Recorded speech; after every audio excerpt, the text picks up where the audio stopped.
düzbucaqlı üçbucaqda katetlərinin fərqi 7, hipotenuzu da 17 olarsa, kiçik kateti tapın. Düzdür? Deməli, düzbucaqlı üçbucaqda biz nə bilirik? Bura A, bura B, burada C olarsa, Pisagor teoreminə görə A-nın kvadratı üstəgəl B-nin kvadratı bərabərdir C-nin kvadratı edir. Yəni, düzbucaqlı üçbucaqda katetlərin kvadratları cəmi hipotenuzun kvadratına bərabərdir. Bizə sualda verir ki, katetlərin fərqi, yəni A çıx B bərabərdir 7-yə və hipotenuzu da 17-dir. Yəni A kvadrat üstəgəl B kvadrat bərabərdir 17-nin kvadratına. İndi bunu həll edirik. Buradan mən A-nı tapsam əgər, A çıx B bərabərdir 7-dən, A-nı tapsam, B-ni atıram A-nın yanına nə olacaq? 7 üstəgəl B. Gətirib burada A-nın yerinə, A-nı bax buradakı qiymətini qoyacam yerinə. A-nın əvəzinə nə yazıram? 7 üstəgəlinsin B-nin mötərizə kvadratı, üstəgəl B kvadrat bərabərdir 17-nin kvadratı 289 edir. Kvadrata yükseltirəm, 7-nin kvadratı 49, üstə gəlinsin x-nin hasilinin 2 misli 14b, üstə gəlinsin ikincinin kvadratı b kvadrat, üstə gəl b kvadrat bərabərdir 289-a.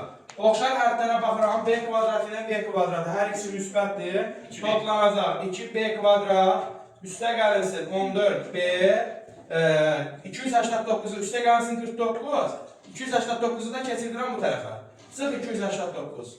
Bərabərdir 0. Yazıram indi 2b kvadrat, üstə gəl 14b, çıxılsın 289-dan 49 çıxanda 240. Bərabərdir 0. Hər tərəfi 2-yə bölə bilərəm də mən bunu. 2-yə bölsəm 2b kvadratı 2-yə bölsəm b kvadrat, 14-ü 2-yə bölsəm 7b, 240-ı da 2-yə böləndə 120. Bərabərdir 0-da 2-yə böləndə 0. İndi bizim tənliyimiz oldu b kvadrat, üstə gəl 7b, çıxılsın 120, bərabərdir 0. Verilmiş bu kvadrat tənliyin köklərini tapırıq. Neçə olar kökləri? Hasili 120, cəmləri isə nə olsun? Mənfi 7 olsun. Hasili mənfi 120, x1 vurulsun x2 bərabərdir. Mənfi 120-yə, x1 üstə gəlinsin x2 bərabər olsun mənfi 7-yə. Bu da neçə ilə neçə olar uşaqlar? 15 ilə 8-in hasili 120 eləyir də. İndi hasilin mənfi olması üçün biri mənfi 15, digər ancaq müsbət 8 olmalıdır. Baxın, mənfi 15-i 8-ə vuranda mənfi 120, mənfi 15-in üstünə 7, 8 gələndə mənfi 7 qalır, düzdürmü? Deməli, köklərimiz mənfi 15 ilə 8 oldu. İndi uşaqlar, burada üçbucağın tərəflərindən söhbət getdiyinə görə bizim üçbucağın tərəfi mənfi ədəd ola bilməz. Onun üçün də x2-ni nə götürəcək? Üçbucağın tərəfini nə götürəcək b-nin uzunluğu? Ben burada x1, x2 yazmışam, bu b olmalıydı da. Deməli, biz b-ni 8 götürməliydik də. B bərabərdir 8-ə. O zaman a-nı da taparam, a-nı da buradan tapa bilərəm də. A 7 üstəgəl b deyildi.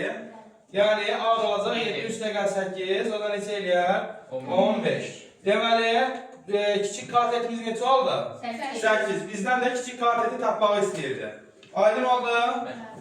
Əla.